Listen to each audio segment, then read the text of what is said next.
Fees ಕಟ್ಟಿ ನೀವೇ cut ಮಾಡಿದ್ರಿ ಹೆಂಗೆ ಕಟ್ ಮಾಡಿದ್ರಿ ಫೀಸ್ ಕಟ್ಟಿ ನಿಮ್ಗೆಲ್ಲ ಚೆಕ್ ನೀವು ಕೊಟ್ಟಿಲ್ಲ ನೀವೇ ಕಟ್ ಮಾಡಿದ್ರಿ ನಂದಲ್ಲ ಅದಕ್ಕೆ ಏನ್ ಕಟ್ ಮಾಡಿದ್ರಿ ಏನು ಕಟ್ ಮಾಡಿದ್ರಿ ಫೀಸ್ ಕಟ್ಟಿ ಅಂತ ಹೊರಗಡೆ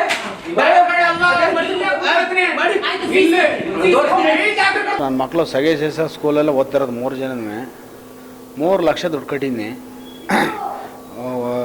ವರ್ಷಕ್ಕೆ ಫುಲ್ಲು SLC-ವರೆಗೂ 1 ಲಕ್ಷ 1 ಲಕ್ಷ ಒಬ್ಬರು ಮಕ್ಳಿಗೆ ಕಟ್ಟಿ ದುಡ್ಡು ವಾಪಸ್ಸು ಓದಿ ಆದಮೇಲೆ SLC ಆದಮೇಲೆ ವಾಪಸ್ಸು ಅಂತ ಹೇಳಿದರು. ಇವಾಗ ಒಬ್ಬಳದು ಸೆಕೆಂಡ್ PUC ಐತೆ, ದುಡ್ಡು ಕಟ್ಟಿಲ್ಲ. ಕೇಳಕ್ಕೆ ಹೋದೋ ಇನ್ನೊಬ್ಬರು ವೆಂಕಟೇಶ್ವರ್ ಅಂತ ಇದ್ರು, ಒಬ್ಬರು ಚೆಕ್ ಹಿಂಗೆ ಮಾರ್ಕ್ ಹಾಕಿ ಹೋದರು.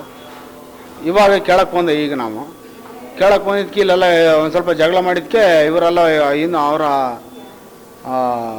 ಶರತ್ ಚಂದ್ರನ ಮಿಸ್ಸಸ್ ಬಂದ್ಬಿಟ್ಟು ನಮ್ದು ಚೆಕ್ ಕಾಟ್ ಮಾಡ್ಯವ್ರೆ. ಅವ್ರು ಮಾಡಿದ್ರು ಮಾಡಿಕೇತಾರೆ ಏನು ತೊಂದರೆ ಇಲ್ಲ. ಆದ್ರೆ ನಮ್ಮ ದುಡ್ಡು ನಮಗೆ ವಾಪಸ್ ಕೊಡಿ ಅಂತ ಕೇಳೋದಕ್ಕೆ ಸುಮ್ಮನೆ ಯಾಕೆ ಮಕ್ಳು ನಾನು ದುಡ್ಡು ಇಸ್ಕೊಂಡು ಸ್ಕೂಲ್ ನಡೆಸ್ತಾ ಇದ್ದೀನಿ, ಅವ್ರ ಬಡ್ಡಿ ಸಾಲ ಮಾಡಿದ್ದೀನಿ ನಾನು ಅಂತ ಹೇಳ್ಬಿಟ್ಟು ಹಿಂಗೆ ಇದು ಮಾಡ್ತಾವನು ಅವರು. 1 ಲಕ್ಷ ಒಬ್ಬೊಬ್ರು 3 ಲಕ್ಷ ಕಟ್ಬೇಕು ಅಂತ ಹೇಳಿದರು. 2,70,000 ರೂಪಾಯಿ ದುಡ್ಡು ಕಟ್ತೇನೆ ನಾನು. ಇನ್ನು 30,000 ರೂಪಾಯಿ ಸಾಲ್ಟೇಜ್ ಆಯಿತು. 30,000 ರೂಪಾಯಿ ಸಾಲ್ಟೇಜ್ ಆಯಿತು ಮೇಡಮರೇ, ಅದು ಕಡಿಸ್ಕೇಳಿ ಅಂತ ಕೇಳಿದೆ. ಇಲ್ಲ ಅದಕ್ಕೆ ನೀವು ಬಡ್ಡಿ ಸೇರಿಸಿ ಕಟ್ಬೇಕಾಗುತ್ತೆ ಅಂತ ಅಂದರು. 4 ತಿಂಗಳು ಲೇಟ್ ಆಯ್ತು ಇದು ಕಟ್ಟೋದು, ದುಡ್ಡು ಕಟ್ಟೋದು 30,000 ರೂಪಾಯಿ. 9,000 ರೂಪಾಯಿ ಬಡ್ಡಿ ಕಡಿಸ್ಕೊಂಡು ಕಟ್ತೆ. ಹೋಗ್ಲೈತಿ ಮಕ್ಕಳೆಲ್ಲ ಓದೋದು ಅಂತ ಹೇಳ್ಬಿಟ್ಟು 9,000 ರೂಪಾಯಿ ಬಡ್ಡಿ ಕಟ್ತೆ ನಾನು. ಇವತ್ತು ಕೇಳಕ್ಕೆ ಬಂದರೆ ದುಡ್ಡಿಲ್ಲ, ಮಕ್ಕಳಿಗೆ ಬುಕ್ಕ ದುಡ್ಡು ಕೊಟ್ಟು ತಗೊಳ್ಳಿ, ವ್ಯಾನ್ ಫೀಸ್ ಕಟ್ಟಿ, ಸ್ಕೂಲ್ ಫೀಸ್ ಕಟ್ಟಿ ಅಂತ ಕೂತವ್ರೆ. ಸರ್ ನಾವು ಲಕ್ಷಾನುಗಟ್ಟಲೆ ಇವ್ರು ಕಡಿಸ್ಕೊತಾರಂತ ನಮಗೆ ಅದ್ರ ರೂಲ್ಸ್ ನಮಗೆ ಗೊತ್ತಿಲ್ಲ. ಅದು 1 ಲಕ್ಷ ಕಟ್ಟಿ 10ನೇ ಕ್ಲಾಸ್ವರೆಗೂ ಓದಿಸಿದ್ಮೇಲೆ ದುಡ್ಡು ವಾಪಸ್ ಕೊಡ್ತೀವಿ ಅಂತ 1 ಲಕ್ಷ ಕಟ್ಟಿಸ್ಕೊಂಡ್ರು ಅವ್ರು. 1 ಲಕ್ಷನೂ ವಾಪಸ್ ಕೊಡ್ತೀನಿ ಅಂತ ಕಟ್ಟಿಸ್ಕೊಂಡಿದ್ದವ್ರು.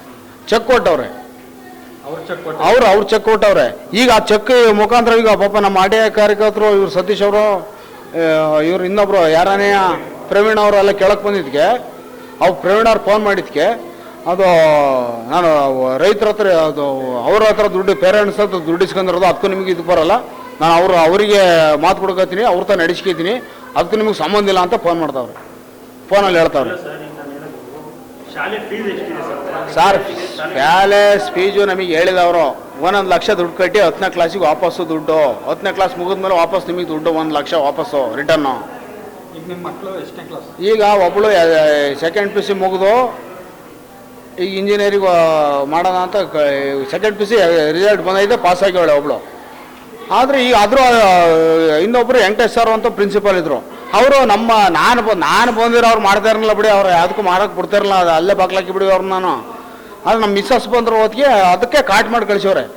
ಈಗ ಶರತ್ ಚಂದ್ರ ನಡ್ತಿ ಈಗ ಬಂದ್ಬಿಟ್ಟು ನಾನು ನಿಮ್ದು ಏನು ಡಾಕ್ಯುಮೆಂಟ್ಸ್ ಐತೆ ಕೊಡಿ ಅಂತ ಅಂದರು. ನಾನು ತೆಗೆದ್ಬಿಟ್ಟು ಚೆಕ್ ಕೊಟ್ಟೆ ನಾನು. ಅದಕ್ಕೂ ಚೆಕ್ಗೆ ಕಾಟ್ ಮಾಡಿದರು. ನಮಗೆ ನೋಡಿ ಸರ್, ನಾವು ಇಲ್ಲಿ ಗೌರ್ಮೆಂಟ್ ಸ್ಕೂಲಲ್ಲಿ ಮಕ್ಕಳು ಇಲ್ಲಿ ಓದ್ತಾ ಇಲ್ಲ. ಗೌರ್ಮೆಂಟ್ ಸ್ಕೂಲಲ್ಲಿ ಚೆನ್ನಾಗಿ ಓದ್ತಾವೆ ಮಕ್ಕಳು, ಇಲ್ಲಿ ಓದ್ತಾ ಇಲ್ಲ.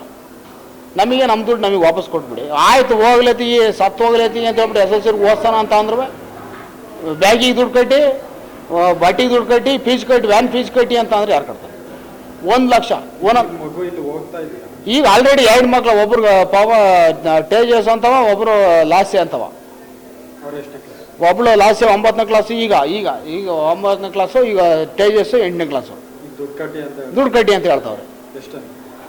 ಅದೇ ವ್ಯಾನ್ ಫೀಸು, ಬುಕ್ಸು ದುಡ್ಡು ಕೊಟ್ಟು ತಗೊಳ್ಳಿ, ಬಟ್ಟೆ ದುಡ್ಡು ಕೊಟ್ಟು ತಗೊಳ್ಳಿ ಅಂತ ಹೇಳ್ತಾರೆ. ಏನು ಕೊಡಿ, 200 ರೂಪಾಯಿ ಕೊಡಿ ಅಂತ ಹೇಳಿದ್ರು ಸಾರ್. ಕೊರೋನಾ ಬಂತಲ್ಲ, ಆಗ 200 ರೂಪಾಯಿ ಪೆನ್ಸಿಲಿಗೆ ದುಡ್ಡು ಕೊಡಿ ಅಂತ ಹೇಳಿದರು. ಪೆನ್ಸಿಲಿಗೆ ಮಾತ್ರ 200 ರೂಪಾಯಿ ಕೊಡಿ ಅಂತ ಹೇಳಿದ್ರು. ಎಲ್ಲ ಫ್ರೀ. ಇವು LKG UKG ಇಂದಲೇ ಹೋಗಿದ್ದೆ, ಏನು ಕಟ್ಟಿಲ್ಲ, ನಾವೇನು ಕಟ್ಟಿಲ್ಲ.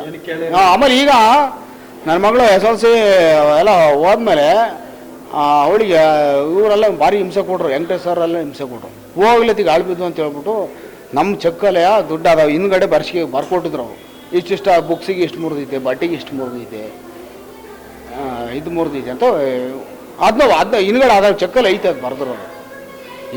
ಅಮ್ಮ ಏಕಾಕಿ ಬಂದ್ಬಿಟ್ಟು ಹಿಂಗೆ ಕಾಟ್ ಮಾಡಿಬಿಟ್ರೆ ನಾವು ಹೋಗಲ್ಲ ಸರ್ ಇಲ್ಲಿಂದ. ನಾವು ಅಲ್ಲ ಸರ್, ನಾವು ಕೂಲಿ ಮಾಡಿ ನಾಲೆ ಮಾಡಿ ಬ್ಯಾಂಕಿಗೆ ಮನೇಲಿದ್ದು ಎತ್ತಿ ಮಕ್ಕಳು ಅಡವೆ ಇಟ್ಬಿಟ್ಟು ಮಕ್ಕಳ ಸ್ಕೂಲಿಗೆ ಸೇರಿಸ್ಬಿಟ್ಟು ಅವತ್ತು ನಮಗೆ ಏನು ಬೇಕು ನಾವು SLC ನಾವು ಓದಿಸ್ತೀವಿ, ಇಷ್ಟು ದುಡ್ಡು ಕಟ್ಟಿ ಅಂತೇಳಿ 3 ಲಕ್ಷ ದುಡ್ಡು ಕಟ್ಟಿಸ್ಕೊಬಿಟ್ಟು ಇವತ್ತು ಈ ಹೆಣ್ಮಕ್ಳನ್ನ 2 ಕಿಲೋಮೀಟ್ರ್ ದೂರ ಹೋಗ್ಬೇಕು ಸರ್ ಮನೆ ಹತ್ರ ಜಮೀನು ಹತ್ರ.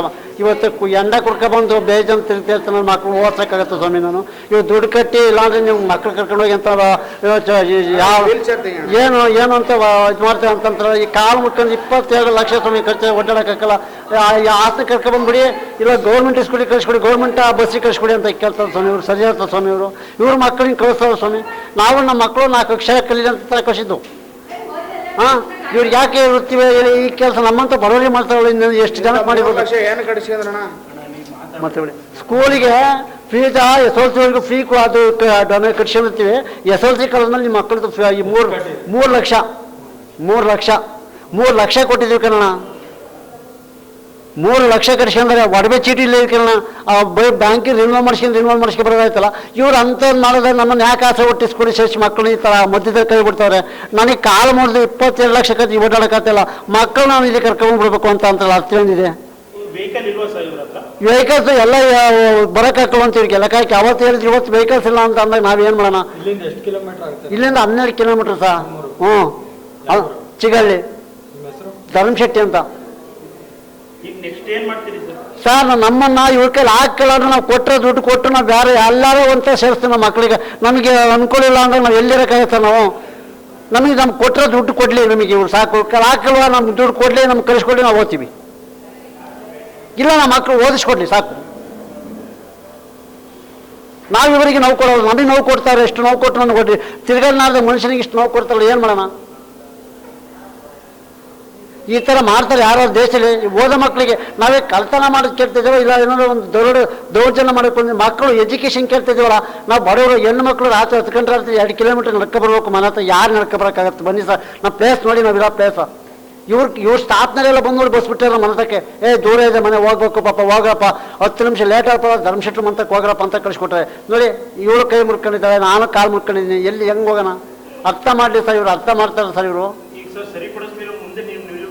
ನಾವು ನೋಡಿ ಸರ್, ಇಲ್ಲಿ ತಂದಿದ್ದೀನಿ ನಾನು, ಇಲ್ಲೇ ಔಷಧಿ ಕುಡ್ದು ಇಲ್ಲೇ ಸತ್ತು ಬಿಡ್ತೀನಿ ಸರ್. ನಾನು ಸತ್ತೋಲ್ಲ ಬದುಕೋಲ್ಲ ಸರ್. ಏನು ದೇಶ ಮಾಡೋಕ್ಕಾಗಲ್ಲ. ನನ್ನ ಮಕ್ಕಳು ಬೀದಿ ಪಾಲಾಗಲಿ. ನಾನು ಕುಡಿತೀನಿ, ಇಲ್ಲೇ ಕುಡಿಯೋಕ್ಕಾಗತ್ತಂದಿನಿ. ಇಲ್ಲೇ ಕುಡಿದ್ರೆ DC ಆಫೀಸ್ ಮುಂದೆ ಸಾಯ್ತೀನಿ. DC ಆಫೀಸ್ ಮುಂದೆ ನಾನು ಸಾಯೋದು. ಇಲ್ಲಿ ಕುಡಿತೀನಿ, ಹೋಗಿ ಅಲ್ಲಿ ಸಾಯ್ತೀನಿ. ಅದೆಲ್ಲ ತಾನೇ ಮಶಾನ ಕುಂಡ್ಲಿ, ಅಷ್ಟೇ ನಾನು ಮಾಡೋದು. ನಾನು ಎದ್ಬಿಟ್ಟು ನನಗೆ ಇನ್ನೇನು ದೌರ್ಜನ್ಯ ಮಾಡೋಕ್ಕಾಗಲ್ಲ. ನಾನು ಮೊದಲೇ ಕುಂಟ ಆಗಲ್ಲ ನನಗೆ.